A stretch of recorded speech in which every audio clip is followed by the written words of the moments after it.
Bonjour à toutes et à tous, soyez les bienvenus pour l'hebdo. Voici le résumé de l'actualité de votre département sur cette semaine du 5 au 9 juin.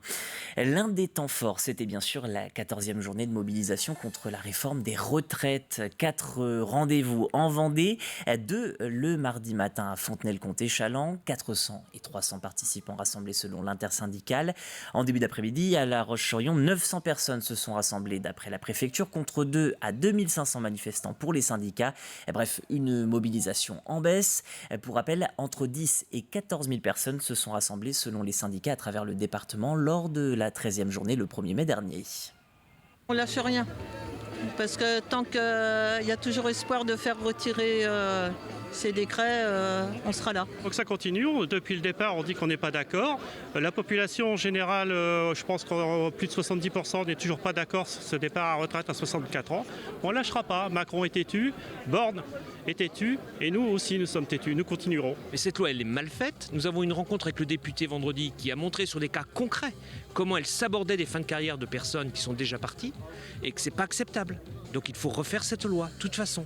C'était pour nous important de redonner le message qui a toujours été le même, qu'en fait la réforme on n'en veut pas et qu'on ne lâchera pas jusqu'à ce que la réforme soit retirée. Ça peut prendre du temps, mais on est toujours dans la même idée ce soir où demain l'intersyndicale nationale se réunira une nouvelle fois de plus.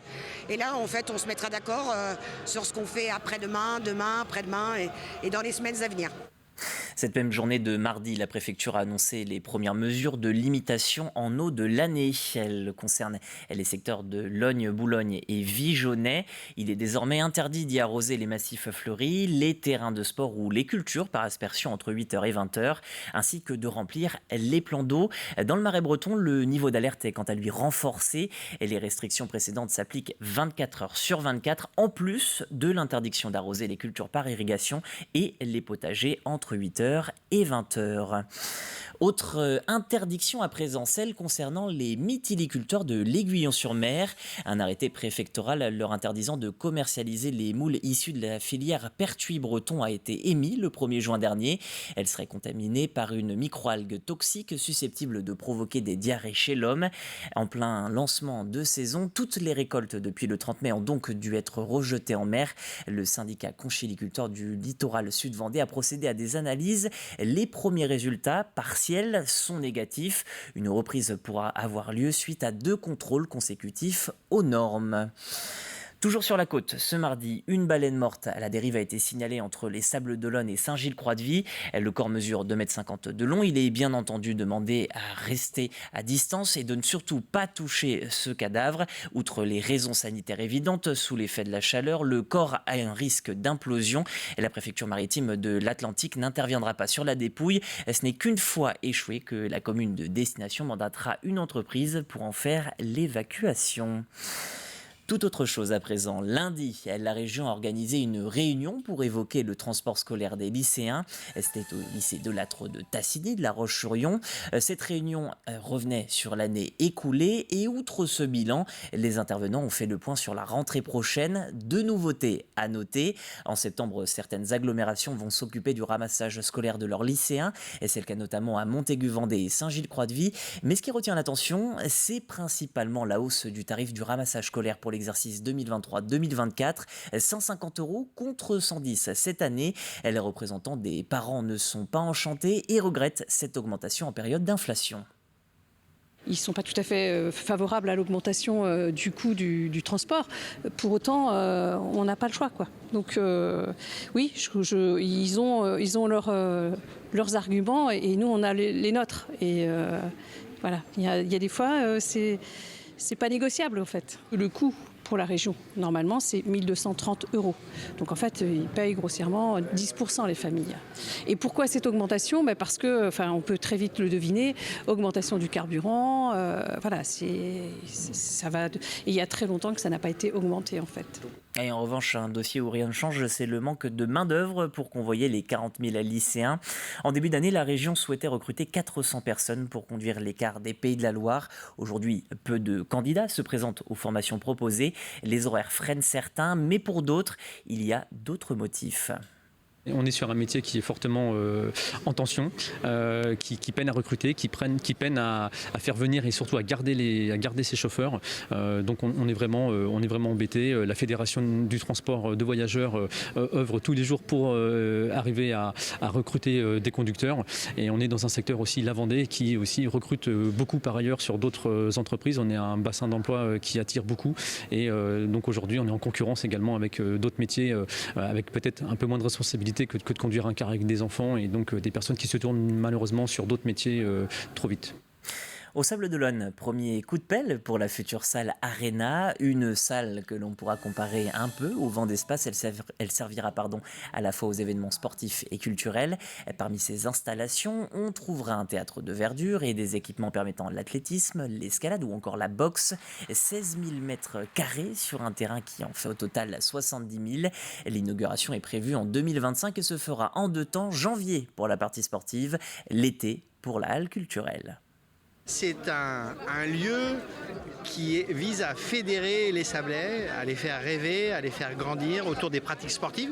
C'est un complexe sportif avec une halle polyvalente culturelle, une salle de gymnastique, une salle multisport. Donc c'est un ensemble qui va être au cœur de l'agglomération et qui va faire battre le cœur de l'agglomération des Sables d'Olonne pour l'ensemble des habitants de l'agglomération des 5 communes, Île-d'Olonne, Sainte-Foy, Véret, Saint-Mathurin et les Sables d'Olonne.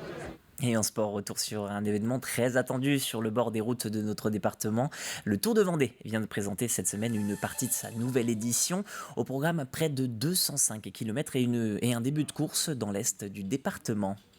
Il y a une première boucle qui va s'effectuer donc à partir de Mouilleron-Saint-Germain. On va redescendre un petit peu sur Fontenay-le-Comte pour remonter dans le massif de Mervan, ensuite Vouvant, et on refait un passage au bout d'une heure, 1 heure et quart de course devant la mairie à Mouilleron.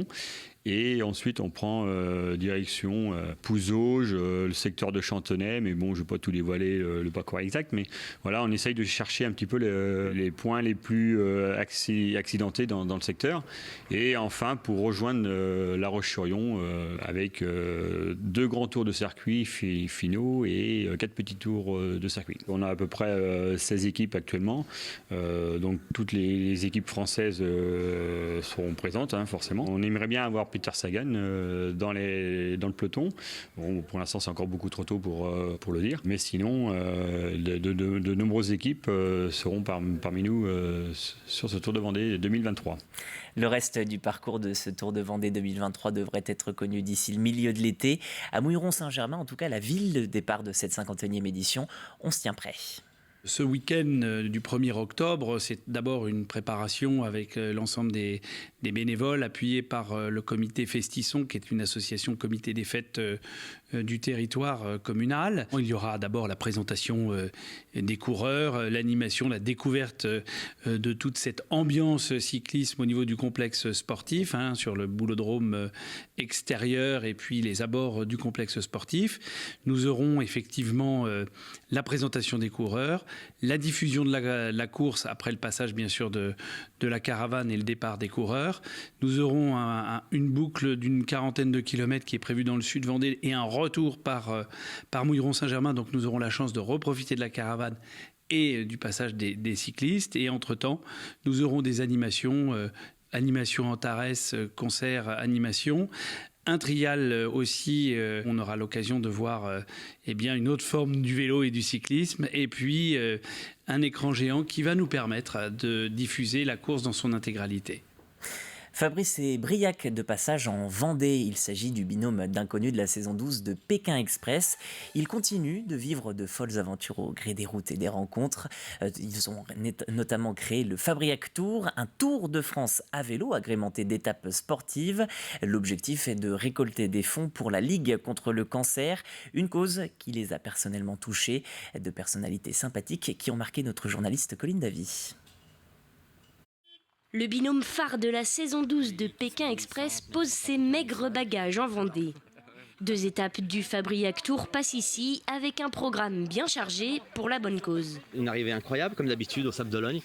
Voilà, c'est un endroit qu'on aime bien, la preuve on y retourne 2 ans après. À chaque fois qu'on arrive, on sort une petite urne, des petites dédicaces et puis les gens donnent ce qu'ils peuvent et ce qu'ils veulent pour la Ligue. Voilà, le but c'est de sensibiliser aussi un peu les gens à aller se faire dépister, à lutter contre la sédentarité. Ce Tour de France à vélo est organisé au profit de la Ligue contre le cancer et à chaque étape s'ajoutent des défis sportifs pour attirer les spectateurs. On a proposé aujourd'hui une petite activité tir à la corde en canoë. Je pense que c'est important pour tout le monde puisque, à mon avis, il y a beaucoup de personnes qui sont touchées dans toutes les familles. Donc il ne faut pas attendre que ça arrive chez soi pour donner. Donc nous, on fait à notre humble mesure. Donc voilà, on essaie de participer également. L'objectif est financier, mais pas seulement.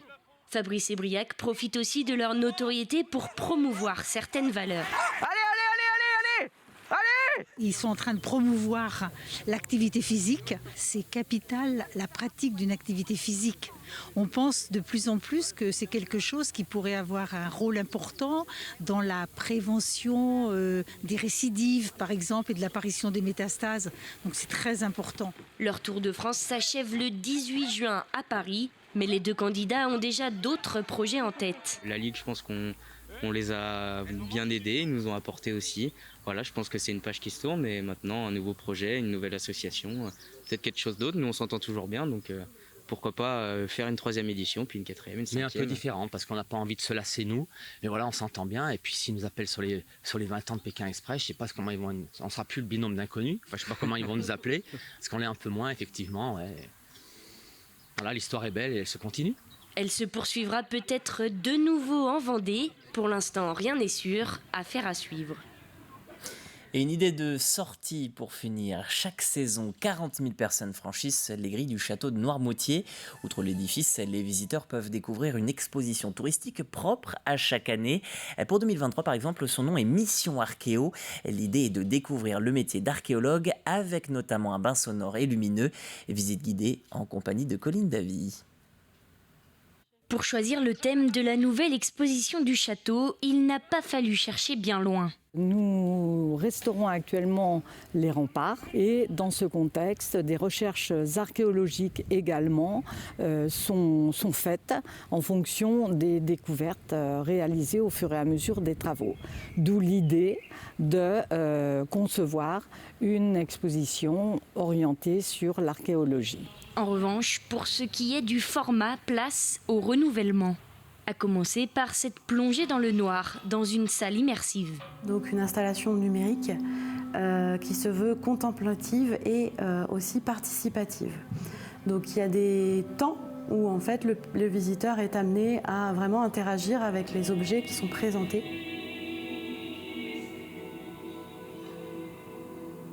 En fait, il est indiqué de frotter la pierre contre la pierre et de chercher le sarcophage qui est dans le sable sur la droite.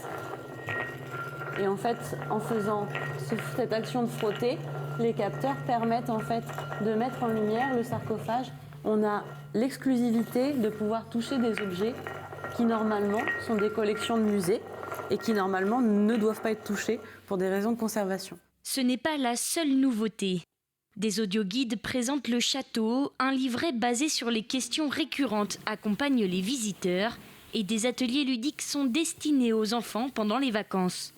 Mais l'archéologie s'explore aussi de manière plus classique. Avec des contenus écrits et avec aussi pas mal de choses à appréhender à travers le jeu ou en tout cas des manipulations. L'exposition Mission Archéo, elle permet de comprendre ce que c'est cette discipline aujourd'hui.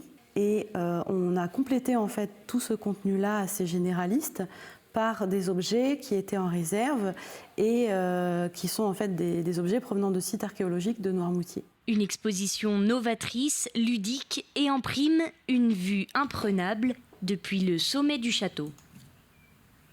Et voilà donc pour cette idée de sortie à profiter tout l'été. C'est la fin de cet hebdo. Merci de l'avoir suivi. La semaine prochaine, rendez-vous avec l'actualité dès 7h avec Caroline Tronche pour la matinale.